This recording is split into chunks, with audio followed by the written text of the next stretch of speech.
Te espero a la salida. No. Es un amigo, el Flaco Núñez. Lo espero a la salida para comer una pizza. No. Detengamos la violencia en el fútbol. ¡Qué partido, eh!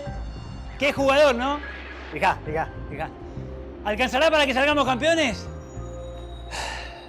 ¿Podemos salir campeones? Faltando una fecha, estamos a 3 puntos del primero. Si ellos pierden y nosotros ganamos... no lo tengo. Me tendría que sentarme y analizarlo tranquilo. Con todo el fixture, la tabla. Le voy a decir al Flaco que me espere. ¡Oscar! ¡Espérame!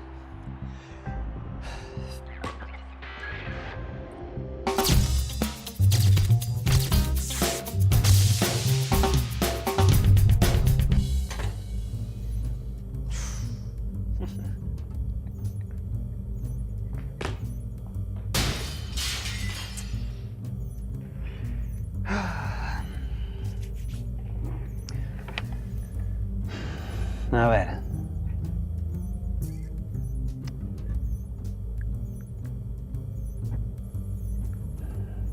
¿Me ayudas?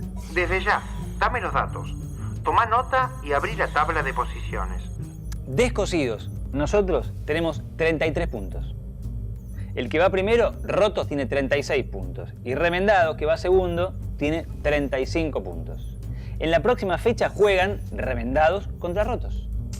Siendo así, después de la última fecha tendremos que 1. Descosidos puede sumar 36 puntos como máximo. 2. Si gana Rotos, suma 39 puntos. Por lo tanto, lo pasa a Descosidos. 3.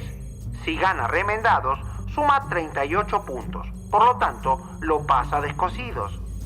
4. Si empatan, Rotos suma 37. Luego lo pasa a Descosidos. 5. No pueden perder ambos, Remendados y Rotos. ¿Entonces? Eso me permite concluir que 6. Al terminar el campeonato, hay al menos un equipo que queda arriba de Descosidos en la tabla. Así que conformate con que salgan segundos, ¿no? Bien. Lo importante es jugar, no ganar. Dimos lo mejor de nosotros y la suerte no estuvo de nuestro lado, ¿no es cierto? El equipo como grupo fue de lo mejor. Yo quería ganar el campeonato. Pero pensá en lo que ganaste. ¿Amistad? Además de eso, lo que acabamos de hacer es un proceso de deducción. A ver. A partir de los 5 primeros enunciados, dedujimos que iba a haber un equipo con más puntos que Descosidos en la tabla de posiciones. Este tipo de proceder, deducir enunciados, es habitual en matemática para justificar lo que se afirma. Le pregunto al profe el uso de deducciones en matemáticas.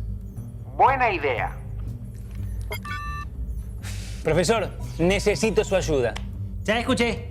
Las deducciones.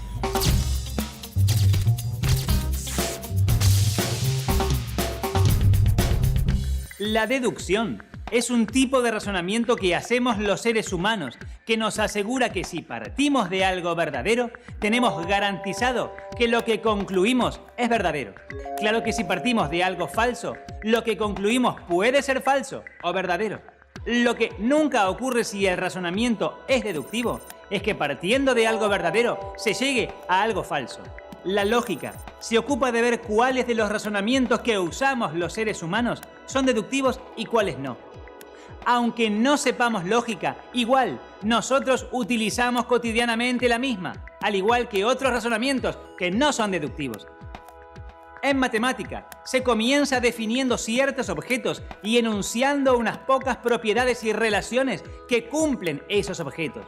A partir de esto, y por deducción, se obtienen otras propiedades de dichos objetos. Todos aquellos enunciados que se deducen de cierto conjunto de definiciones y propiedades iniciales son los que en matemática se llama teoremas. Lo más habitual en matemática es que se enuncie primero la propiedad que se supone que es un teorema y luego se pruebe que efectivamente lo es, deduciéndola de lo que se tomó como punto de partida. Por ejemplo, se nos puede ocurrir que un teorema de la geometría es: no se puede construir un triángulo que tenga dos ángulos obtusos. Para ver que efectivamente es un teorema, debemos demostrarlo, es decir, deducirlo a partir de otras propiedades y definiciones. Lo podemos hacer a partir de la propiedad de los triángulos de que la suma de los ángulos interiores de un triángulo es de 180 grados. Y de una definición de ángulo obtuso que dice: un ángulo obtuso mide más de 90 grados. Con lo que dos ángulos obtusos suman más de 180 grados. Y por lo tanto, obtenemos el teorema: dos ángulos obtusos no pueden ser ángulos de un triángulo. Cada vez que resolvemos un problema de geometría, estamos de algún modo obteniendo un teorema a partir de otros. ¿Teoremas como los de Pitágoras o de Tales? Justamente de eso nos vamos a ocupar hoy. Nos ocuparemos de la obra de Tales de Mileto, a quien se considera uno de los 7 sabios de Grecia. Pero me espera el flaco Núñez para la pizza. No, le tengo que decir además que no vamos a salir primero, que no tenemos ninguna chance. Pues no sé, tal vez sea mejor que me quede acá y que no vaya. Así le mantengo la ilusión por un ratito más, ¿no? Concentrémonos, Maxi. Sí.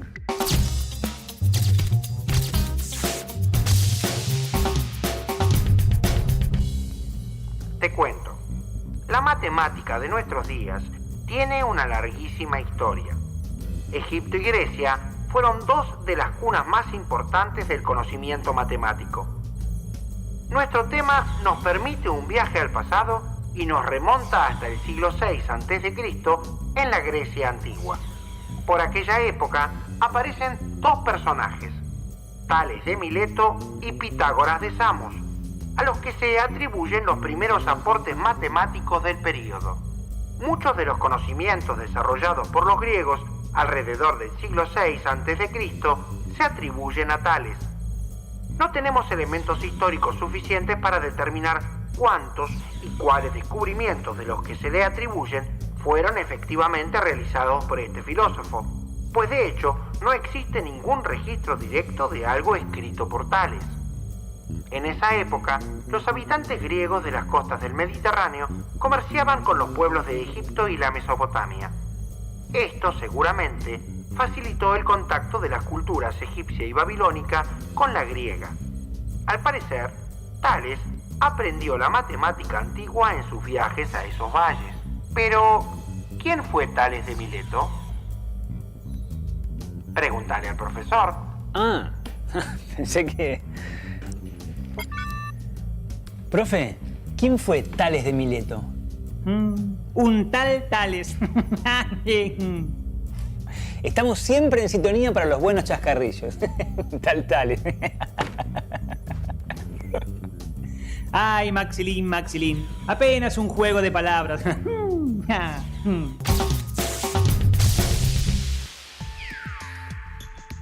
Tales nació hacia el 624 a.C. en Mileto, una antigua ciudad griega de Jonia, en la costa oeste de Asia Menor, que hoy forma parte de Turquía. Y murió asimismo en el 546 a.C. Las referencias acerca de su vida son confusas y hasta contradictorias. Sin embargo, muchos de los desarrollos matemáticos que se le atribuyen se mantienen hasta nuestros días. Se sabe que predijo un eclipse de sol producido en el 585 a.C., con un año de anticipación, y eso le dio un enorme prestigio. Este pensador fue el primer matemático que hizo geometría deductiva. La tradición matemática le atribuye la autoría de 5 teoremas de gran importancia. ¿5 teoremas? ¿Qué tal Tales? A Tales se le asignan, entre otros, los siguientes teoremas. 1. Un ángulo inscripto en una semicircunferencia es un ángulo recto. 2. Todo círculo queda dividido en 2 partes iguales por un diámetro. 3. Los ángulos básicos en un triángulo isósceles son iguales. 4. Los ángulos opuestos por el vértice que se forman al cortarse dos rectas son iguales. 5. Si dos triángulos son tales que dos ángulos y un lado de uno de ellos son respectivamente iguales a dos ángulos y un lado del otro, entonces los dos triángulos son iguales. Te veo entusiasmado con Tales. A mí lo que me entusiasma es imaginarme cómo harían en esa época para enfrentarse a estos problemas. No imaginemos más. A viajar. ¿En serio? Ya mismo.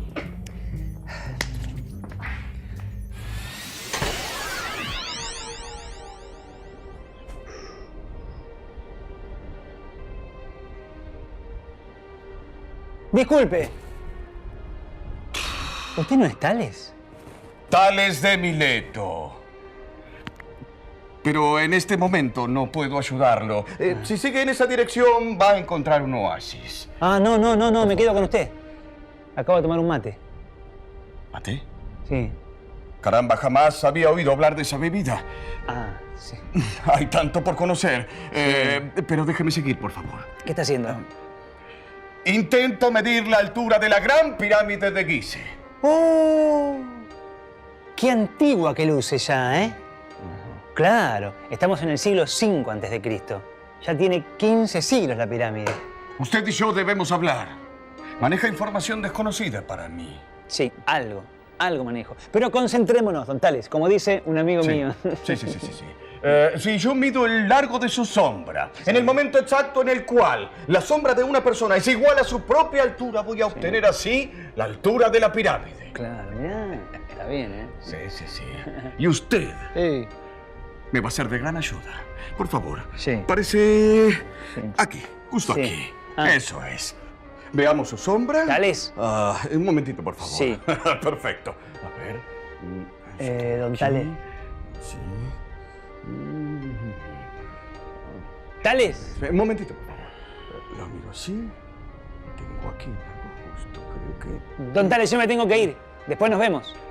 Debemos vernos. Ah, sí.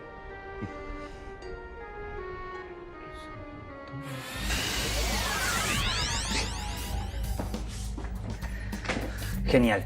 Quiero ver cómo estaba aplicando su teorema para esa medición. El razonamiento parece surgir de una observación empírica. Tales creyó que en el momento en que la sombra de un objeto coincide con su altura, esa coincidencia también sería válida para cualquier otro objeto, por ejemplo, una pirámide. Así fue como pudo calcular la altura de la gran pirámide de Gizeh a partir de la longitud de la sombra que proyectaba. Pero para ver la aplicación del teorema, habla con el profesor. Profe, estuve con Tales midiendo una pirámide. Esa fue la aplicación que le encontró Tales a su teorema más conocido, el que lleva su nombre. Una aplicación interesante de esta observación es la posibilidad de medir de modo indirecto la altura de un árbol o de un cuerpo cualquiera. En el gráfico, D representa la altura desconocida que se quiere calcular. C es la sombra de D. A es la altura de un objeto que se puede medir directamente. Y B, la longitud de su sombra. El procedimiento consiste en medir la sombra del objeto de altura inaccesible y en el mismo momento medir la altura y la sombra de un objeto accesible. Con esos tres datos y mediante cálculos sencillos se puede determinar la altura buscada. La semejanza de los triángulos que se forman asegura la proporcionalidad de los lados, es decir, que el número que indica el cociente entre D y C es el mismo número que indica el cociente entre A y B. En símbolos. Y a partir de esa expresión se puede obtener D, que es la altura real del árbol en cuestión, calculando... Gracias, profesor. Ya lo dejé plantado al flaco Núñez. Quedé con Tales que volvía. ¡Anda!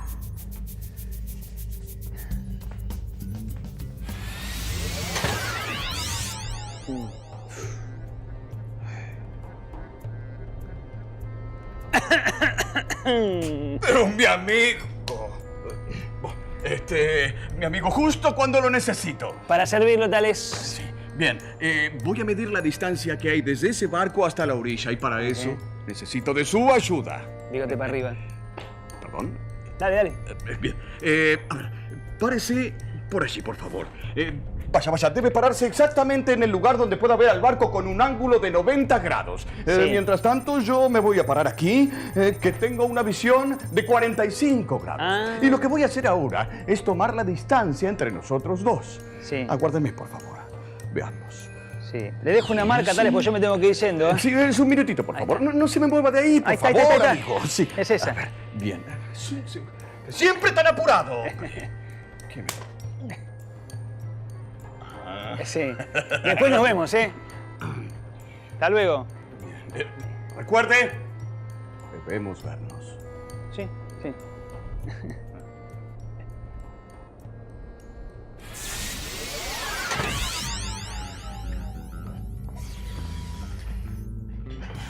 Vine rápidamente para que viéramos la explicación. Perfecto. Lo que acabas de vivir es la recreación de una de las hipótesis que existen sobre qué procedimiento siguió Tales para calcular la distancia de una nave a la costa. Es una de las explicaciones. De lo que no hay duda es de que lo hizo. Algunos estudiosos sostienen que usó el mismo método que emplearían siglos después muchos agrimensores para calcular la distancia de un punto a otro inaccesible y que está basado en el teorema de los triángulos isósceles. Repasemos el monitor.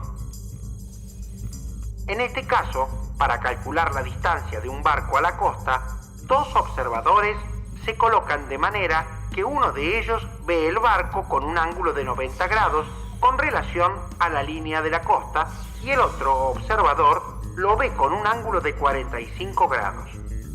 En ese caso, la nave y los dos observadores están exactamente en los vértices de un triángulo isósceles rectángulo en el que los dos catetos son iguales. Basta entonces con medir la distancia entre los dos observadores para conocer la distancia del barco a la costa. Eso fue exactamente lo que sucedió. Maxi, recordá que se trata de una realidad virtual a la que viajás. Tiene fines didácticos, no es documental. Pero, siempre viendo un problema donde no lo hay, aguando la fiesta, mostrando la hilacha, buscándole el pelo al huevo, buscándole la quinta pata al gato. ¿Te conté alguna vez de mi gata, Milleta? Tenía 3 patitas, pobrecita. Resulta que una vuelta estaba correteando una libélula. Concentrémonos, Maxi. ¿Pero por qué no voy entonces? Y veo otra de las hipótesis de cómo lo hizo Tales, en vivo y en directo. Era lo que te iba a proponer. Así me gusta, con ganas, ya vengo.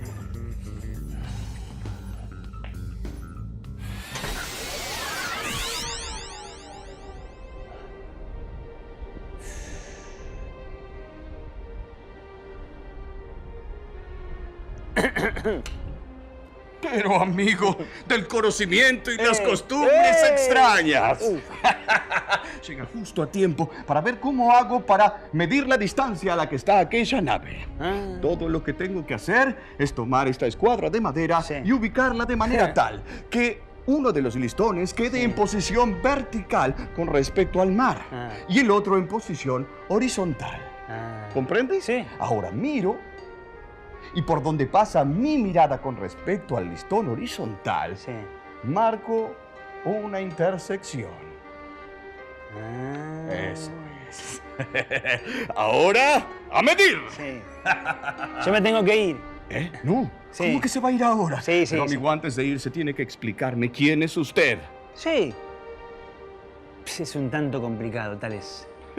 Caramba.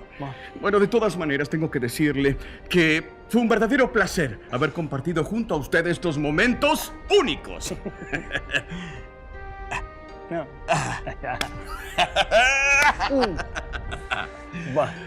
Vaya, tranquilo.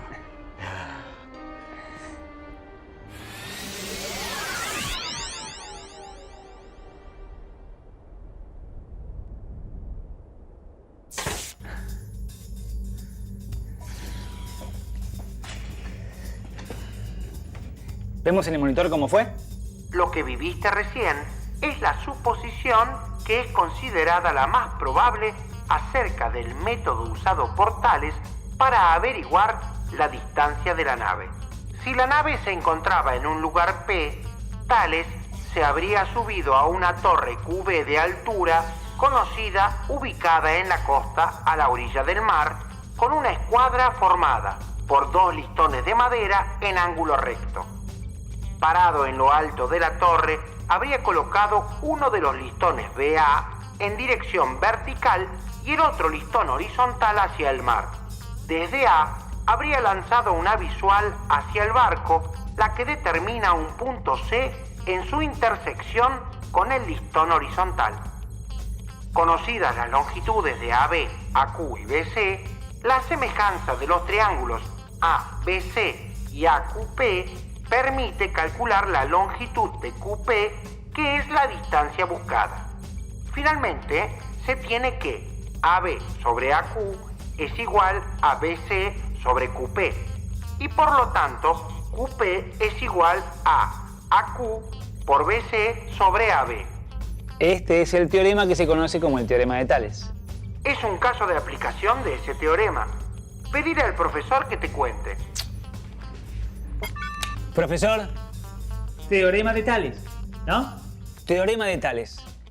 Para decirlo exactamente, cuando 2 rectas son cortadas por 3 o más rectas paralelas, los segmentos entre paralelas que quedan determinados en una de las rectas son proporcionales a los segmentos correspondientes que quedan determinados en la otra recta. Por ejemplo, tomemos 2 rectas, D y D', cortadas por 3 paralelas, A', A' y A segunda. Son los puntos de intersección de la recta D con las rectas paralelas. Y B', B' y B segunda, los puntos determinados sobre la recta D' al intersectarse con las paralelas. El teorema de Tales afirma que... O también...